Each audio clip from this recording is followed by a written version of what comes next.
Днешното видео е едно, може би, от най-интересните, в които ще ви покажа как да боядисате хром.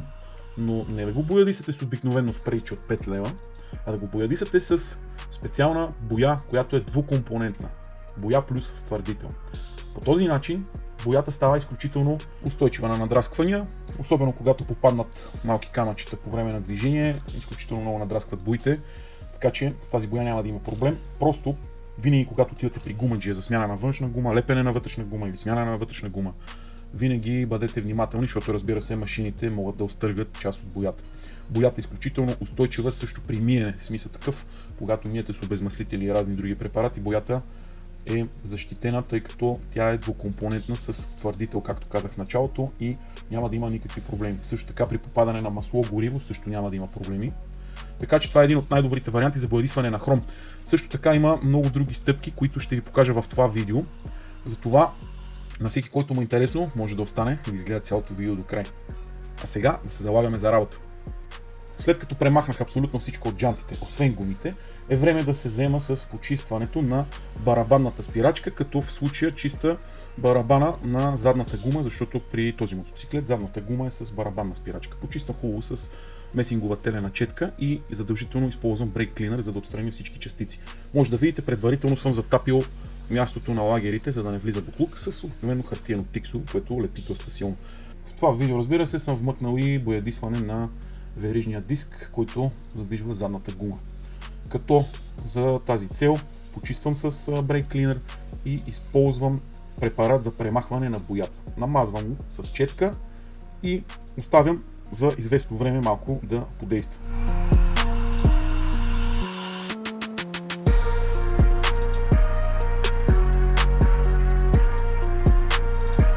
Докато препарата действа, се заемам с самите джанти. Много важно, преди да се заеме с работата по джантите, е да почистим с сервизен обезмаслител абсолютно всичко. От гумите до спиците и джантите. Напръскваме обилно и от двете страни и оставяме препарата да подейства.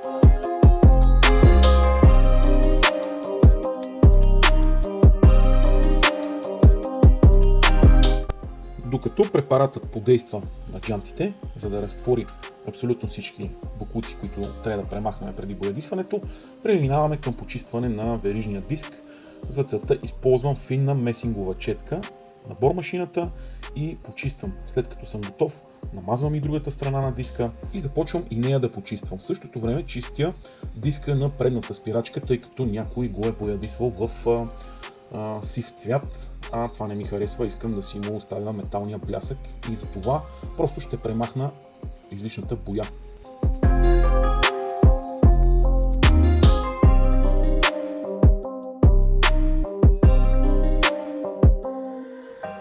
Диска е готов и от другата страна и започвам с почистването на боята от другата страна на диска.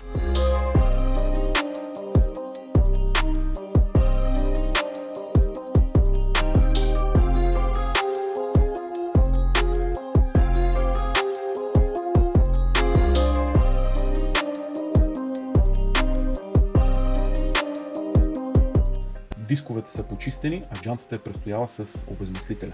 Време е с водоструйката да почистя абсолютно всичко, за да мога да подготвя джантата за следващия етап от боядисването.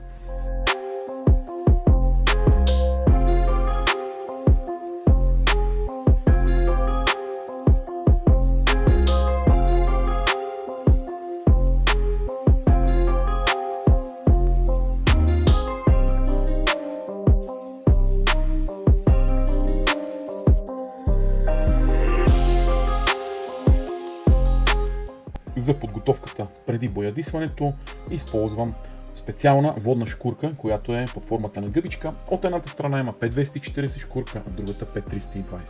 Много е важно да не оставаме място, което да не бъде надрано. Именно надирането на хрома е един от ключовите елементи при боядисването, защото следващия слой, който ще положим, трябва да се захване дълбоко в хрома. В видеото, разбира се, не ви показвам абсолютно цялото търкане на джантите, защото е безмислено да ви губя времето, но не трябва да оставате места, които не са изтъркани. Следващия етап е използването на Scotch Brite за трудно достъпни места. Именно места между спиците, които с гъбичката трудно бих могъл да достигна.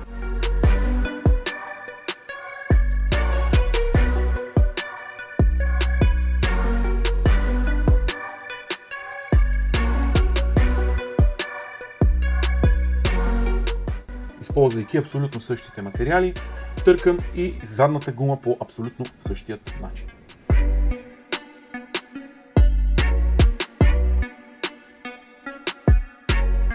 След като сте готови, задължително обезмаслете джантата с обезмаслител и изплъхнете много добре. Гумите и джантите са добре измити, изсушени и опаковани, а за дълбоко почистване и обезмасляване на самия хром и спиците използвам специален спрей Anti-Seal 770, който спрей прониква в дълбочина на метала и почиства, така да наречем, порите на метала. Това е много важна стъпка, тъй като искаме да направим така, че следващия слой, който ще нанесем върху хрома, да захване много стабилно и да няма абсолютно никакви проблеми след това с боята. Тази процедура с антисила да правим двустранно на двете джанти.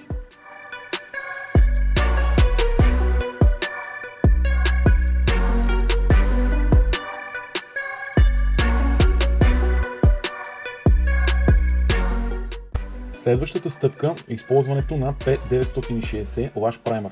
2K PVB System. Това е грунт, който се нанася, когато ще боядисвате с двукомпонентна боя отгоре. Така че това е вашия продукт. В такъв случай, че боядисвате след това с двукомпонентна боя с твърдител. Нанасяте грунта от двете страни и оставате да изсъхне. Следващата стъпка е нанасянето на Under 359 на Spectral. Това е грунт, който е с много фин завършек и придава много хубав блясък на крайния резултат. Нанасяте от грунта и от двете страни и оставяте да изсъхне.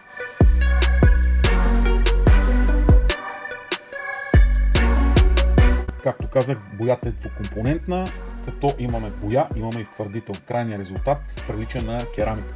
В смисъл такъв много здрав слой боя, който е като керамика. Смесваме го точните пропорции, както определил бояджията, и го изсипвате в бояджийския пистолет.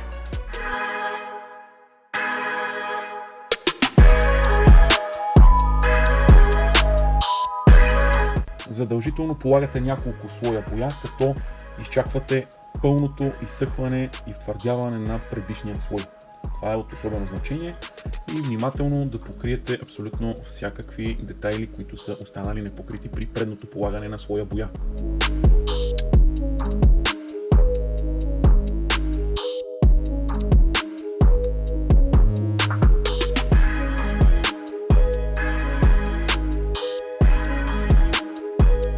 Оставих джантите за няколко дни да изсъхнат много добре, като преждевременно боядисах с спрея, с който боядисах двигателя, високотемпературния, боядисах и венеца, който е на задната гума. Сега го монтирам, може да видите какъв е крайният резултат. Резултатът е много добър, лично на мен много ми харесва, така че това е един изключително добър метод за боядисване на хром. А ето в случая виждате и предния диск как е изчистен от боята. Сиво и черно. Брутално, брутално. А за всеки, който иска си закупи масла, филтри, добавки, Реновация БГ или на посочения телефон за мотоциклети, автомобили, камиони. Имаме абсолютно всичко.